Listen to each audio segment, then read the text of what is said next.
السلام عليكم البنات، واش اخباركم؟ لاباس عليكم؟ بخير، نتمنى كلكم تكونوا على خير وبخير. غتشوفوا معايا البنات واحد التشكيله ديال دوازاتي صابلي ساهل ماهل كما معروف. يعني ان شاء الله دغيا غادي توجدوه بمكونات اللي هما بساط ولذيذ وسهل في التحضير ديالو. ان شاء الله تبعوا معايا الفيديو من الاول للاخر.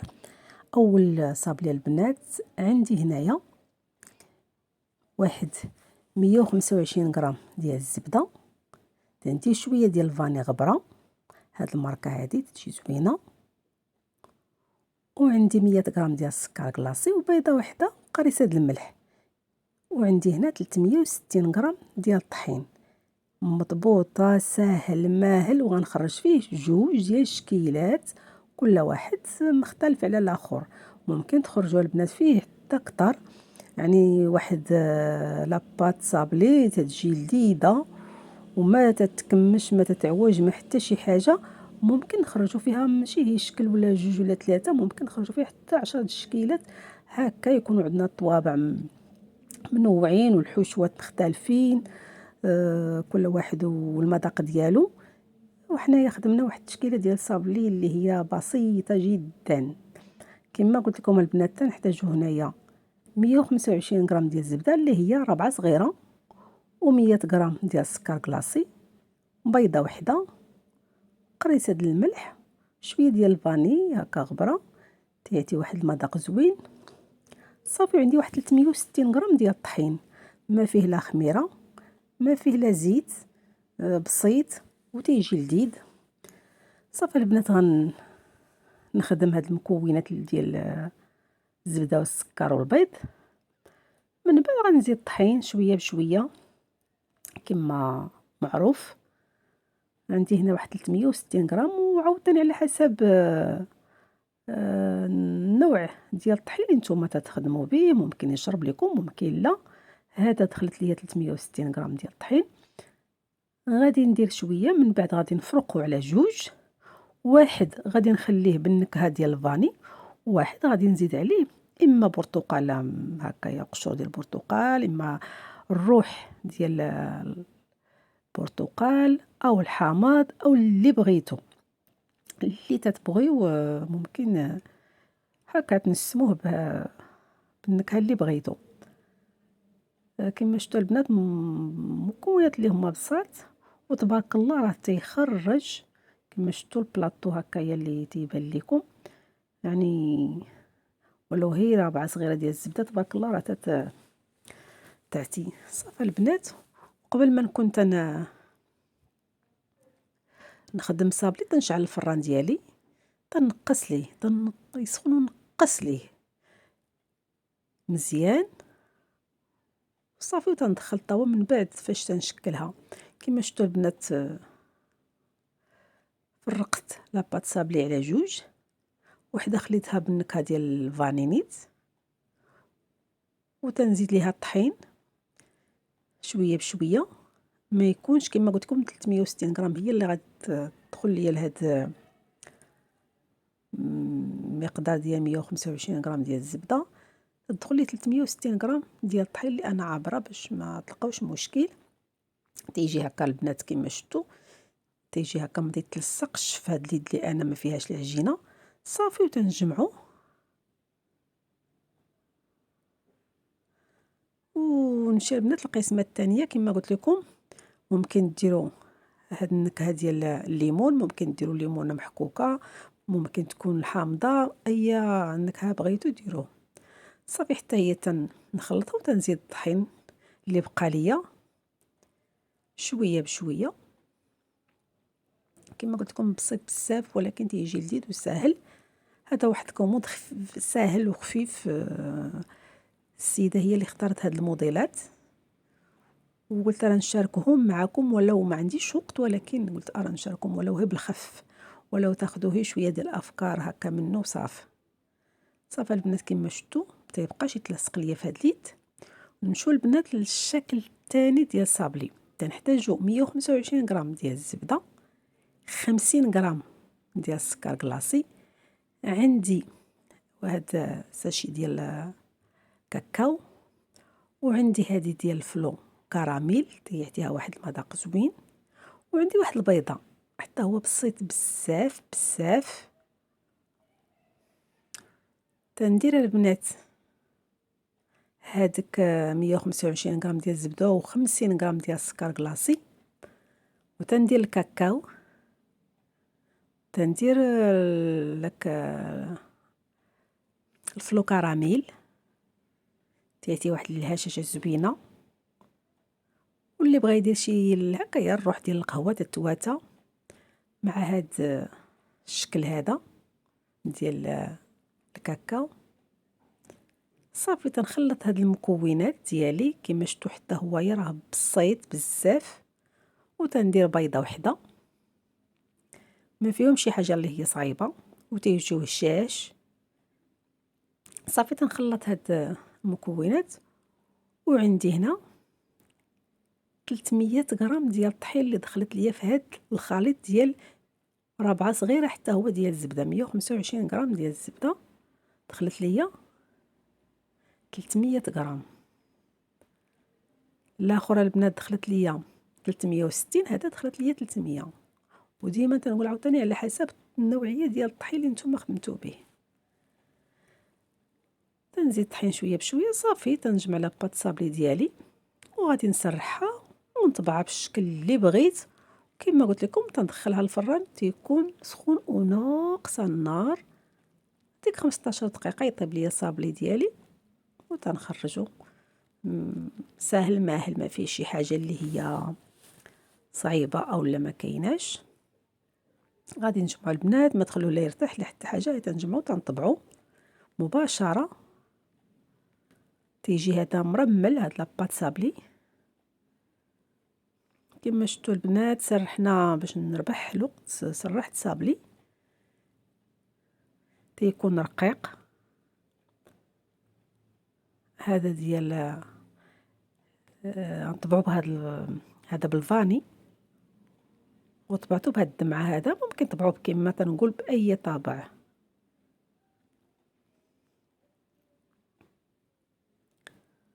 صافي وتنستف الصابلي ديالي في الطاوه وندخلو يطيب عادي، يتحمر وياخذ اللون هكا مذهب. ممكن ديروه في ديك طيبوه فوق ديك الشبكه ديال السيليكون باش تعطي ديك الزواقه. نفس الطريقه تنسرحوا لاباط صابلي ديالي الثانيه اللي انا نكهتها بالروح الليمون، ونطبعها بالطابع اللي بغيتو هكا ديال الورده مدور اللي كاين عندكم. صافي تنطبعو، وحتى هو ممكن طيبوه بلا غير فوق هكا فوق بابي كويسو، او لا تجي ديك الشبكه هكا ديال السيليكون تجي زوينه، تعطي هكا ديك الشبيكه فوق صابلي تجي زوينه. تيكون رقيق البنات كما شفتوا. والعجينه كما قلت لكم هاد لاباط راه تعطيكم الطوع تخدموها وانتم مرتاحين. نفس الطريقه ديال لاباط ديال صابلي ديال الكاكاو والكراميل. هذا البنات شويه تنخليه شويه السمك ديالو شويه غليظ على الاخر، ولو غادي نلصق حتى هذا واحد مع واحد، ولكن حيت لاباط هذا تيجي هشيش كثر غادي نطبعوه بهذا الطابع. حنا الطوابع ما تنهضرش عليهم، الطابع اللي عندكم غادي تطبعوا به. هي شويه تيكون شي شويه هكايا غليظ، هي شويه كما تيبان. صافي بحال هكايا وندخلهم يطيبوا.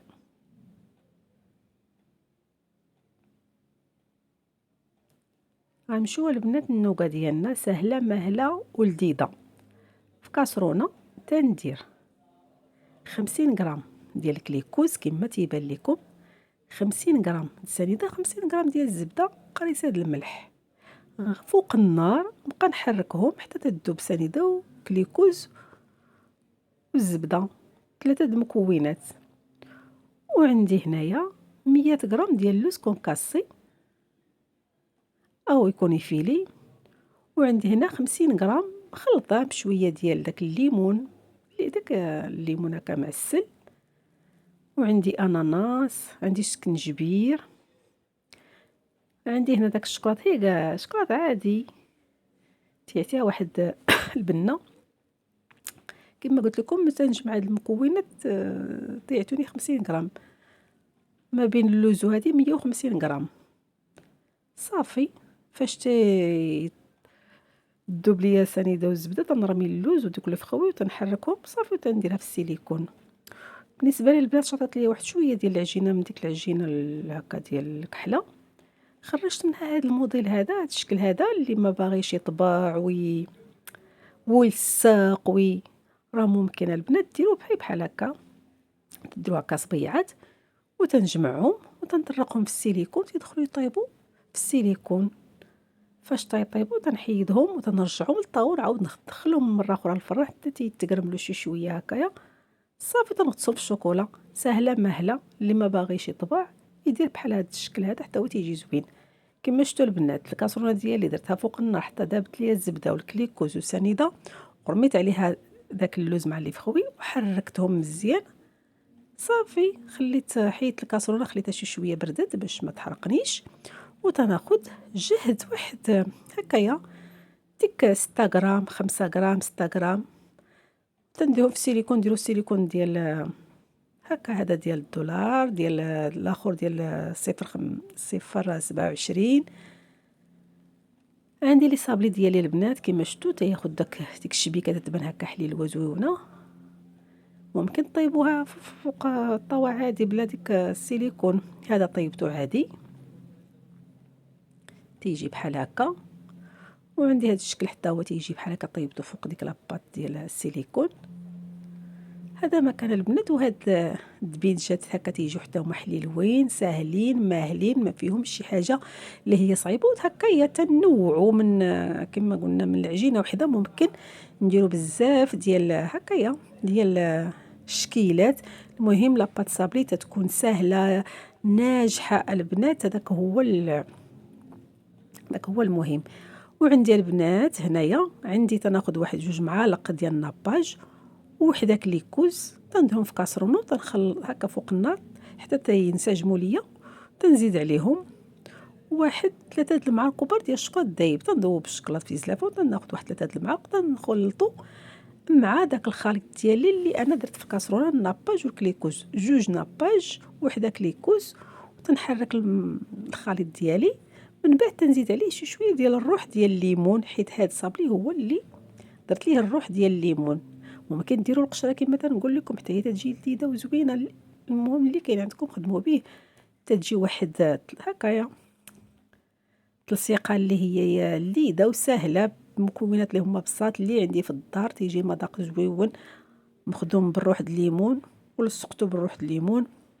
ممكن البنات تزيدوا واحد المعلقه كبيره ديال العقده ديال اللوز، فهاد الخليط تيجي شي شويه ثقيل وتتبان ديك الحشوه هكا معلكه في الداخل.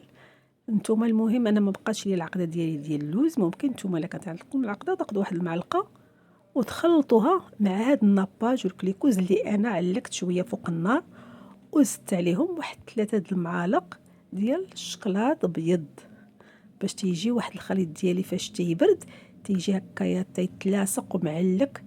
ويا ريت ديروا ليه ديك المعلقه ديال العقده ديال اللوز، يا سلام تيجي لذيذ كثر.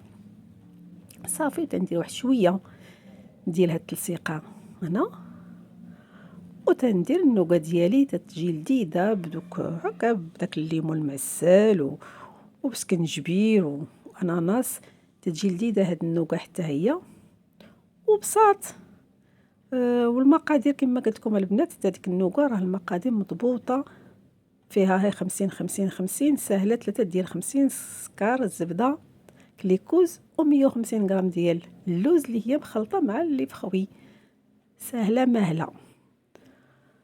وعندي البنات بالنسبه واحد بالنسبه هذا ديال الكراميل تناخذ واحد 100 غرام ديال الشوكولا تندوبها وتنزيد عليها واحد المعلقه كبيره ديال اما نوتيلا، اما داك حك ديال الياغورت بالشكلاط اللي كاين عندكم. ممكن ديروا لا كريم فريش، ممكن ديروا واحد 3 د المعالق كبار ديال الحليب فوق داك الشكلاط اللي هو دايب، وتنحركو مزيان. تنزيد واحد المعلقه صغيره ديال الزبده، تنخليه حتى تيبرد شويه، وتنبقى نلصق بيه، تتجي واحد الثقه اللي هي لذيذه وسهله، وتتبقى ولو تشيط ليا تنحتفظ بها المره اخرى.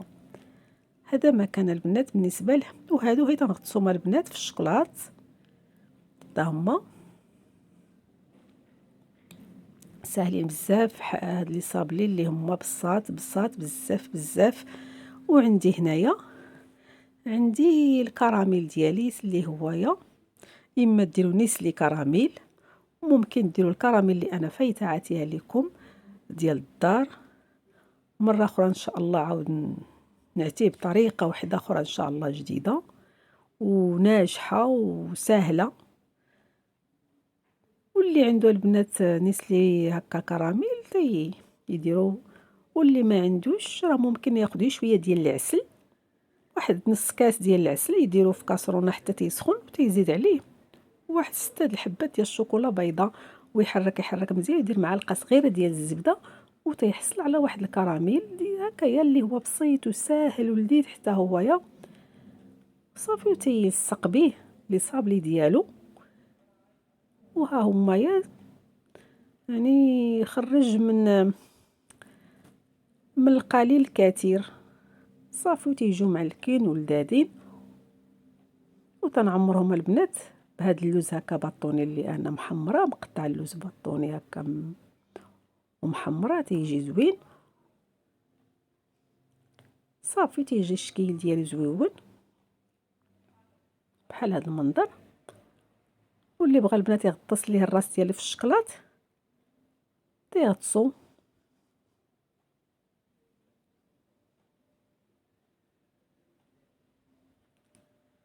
وهادو البنات غادي نغطسهم. عندي الشوكولا كحله، ولو دابا الصيف الشوكولاط ما تيصلح، ولكن السيده بغات الشوكولاط. هذه غنديرو في الثلاجه ماشي مشكل، كل واحد نديرو ليه اللي تيبغي. صافي البنات تيجيو كما قلت لكم هاد الصابليات حتى هما تيجيو ساهلين. وعندي هنا شويه البيستاش، ممكن ديروا هي اللوز، ممكن ديروا اللوز ملون، لكم الاختيار، ديروا اللي سهله لكم.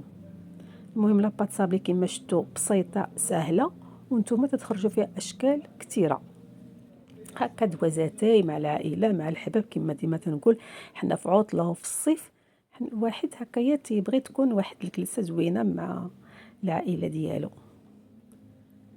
صافي البنات بحال هكايا. وحتى هذا البنات ممكن تغطسوا ليه النص ديالو في الشوكولاط، والنص ديروا ليه هكايا دهنوه بشويه الكليكوز، وديروا ليه اللوز تيجي حتى هو زوين. ممكن تغطسوها كامله بحال هكايا في الشوكولاط وتسيروها كما درت ليها انا. الواحد تيدير اللي هو الحاجه اللي هي سهله ليه. والشوكولاط راه كما قلت لكم انا تنخدم كما وريت لكم تيجي لذيذ حتى داك الشوكولاط اللي انا فايته وريت لكم لومبالاج ديالو. صافي ممكن ترشوها بشويه اللوز، ممكن تسيروها. وهذا ما كان بالنسبه لي صابلي ديالنا البنات. وتنشطفوا البلاطو ديالنا تيجي هكايا اقتصادي مبهج ولذيذ، ونتمنى تجربوه ويعجبكم ان شاء الله، وبصحتكم وراحتكم وبسلامه عليكم. الى الفيديو القادم ان شاء الله. بسلامه عليكم.